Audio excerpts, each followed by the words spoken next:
Pero Matet, alam din naman natin na may mga times na hindi kayo nagkasundo ng nanay mo. Once. Once. That was once. Yung tungkol sa tuyo. Nung time na yon, I was newly diagnosed. Bipolar. Yes, bipolar 2. Mm-mm. So, hindi ko pa alam kung paano i-process kung ano Yes. man yung nangyayari sa akin. And then that happened. I was selling itong mga produktong to. Actually, si Mami nagagalit pag pinag-uusapan. Mm-mm.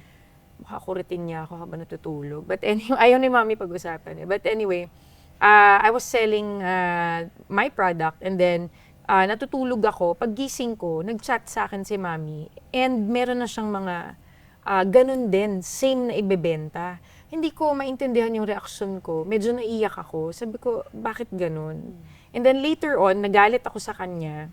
Nagpa-interview pa nga, which is very wrong. That interview was bad because I said, hindi ko na siya kakausapin ulit kahit kailan. Nagsalita ako ng tapos. So that's another lesson for everybody watching. Huwag kayong magsasalita ng tapos. Lalo na pag tungkol sa magulang ninyo. Kasi mapapahiya talaga kayo. And hanggang ngayon, pinagbabayaran ko yung kahihiyan na yan. Alam niyo No? mga puso, sa mga hindi nakakaintindi what bipolar, what having or living with bipolar disorder 2 is, ito yung meron kang extreme mood swings. Yes. One day, you're super hyper and manic, tapos the next day, you're gonna crash. And ang problema nun, may mga times na may nasasabi kang hindi mo naman talaga Yes. gustong sabihin, but Oo. your hormones are just, Oo. Hindi mo magulo, hindi mo maintindihan. hindi mo lang maintindihan. So ngayon, nagkaganon, hindi ko siya sinasadya talaga. Yeah. Out of kung ano man nangyayari sa akin that time. Siguro nagsimula akong ma-depress. Mababa. No, sa nangyayari. And then after that, I messaged Mami. Sabi ko, Ma, bakit ganito? Bakit ganito nangyayari? Bakit mo ginawa yun? Alam mo, na-realize ko, buyo. Nabuyo lang siya. Binuyo siya ng mga tao sa paligid niya. Kasi she would never, Pero- she didn't know exactly kung ano yung tinitinda ko and she was very happy lang. She sent me the photos, parang, anak, tignan mo. Hindi niya alam mo, binuyo siya. May nabuyo sa kanya. Until after I messaged her na about kung ano man nararamdaman ko, pero hindi ko siya pinagsasalitaan ng masama. Unlike yung ibang tao. Okay? End of December, sabi ko sa asawa ko, hindi ko na kaya. Kailangan ko nakausapin si Mami. At nag-usap kayo? Naghihintay lang ako ng lakas ng loob.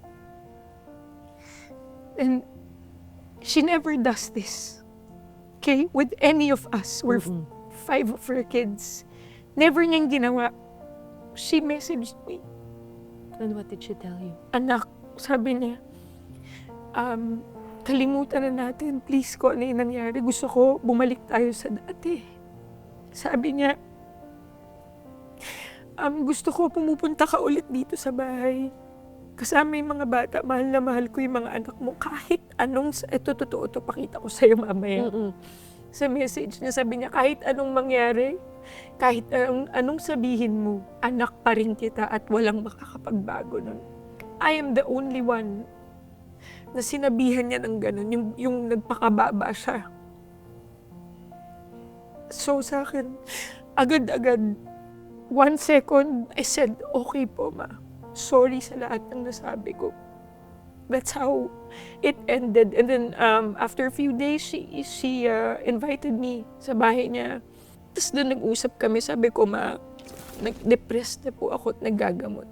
Sabi niya, anak, kaya mo yan. Sabi niya, kaya ko, di ba? Mag-isa lang ako. Sabi niya, pinalaki ko kayo. May mga panahon na parang hindi ko kaya. Pero kinaya ko para sa inyo. Kayanin mo para sa mga anak mo, anak. Sabi niya. So, very sa akin yung panahon na yun. Doon ko naramdaman, mahal talaga pala ako ng mami ko. Kahit na ganun, kahit na kung ano man ang nangyari. Because she knows, naintindihan niya na nung panahong iyon, you were not yourself. No.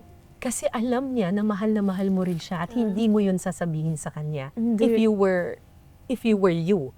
But I was, sinasabi ko lang sa kanya yung nararamdaman ko that time. Siguro lang sumama din yung loob niya. sa nangyari.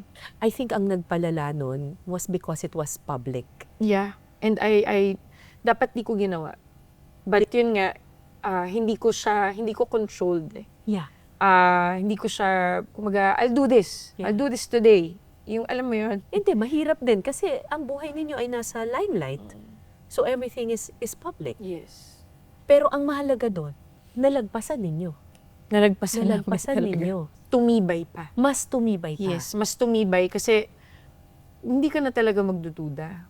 Magdududa ka pa. Bumaba ng trono ang reyna para lapitan ka at sabihin tama na. Okay na tayo, please. Please, ayusin na natin to. Bumalik ka na sa akin. You are so blessed. Super. I know, I am 100% sure, mahal na mahal ako ng mami ko. At mahal na mahal mo rin siya. 100%. Super, super. Kaya naman, pagpasensyahan nyo na po kapag nang-aaway talaga si Matet sa online, kapag Nako. niyuyurakan ninyo ang alaala ni Nora Honor. Kahit na hindi tungkol sa akin, kahit tungkol sa kanya, kaya napapagalitan ako. Napapagalitan ako kapag pumapatol. Sabi ko nga, baka kurutin ako sa panaginip ko ngayon.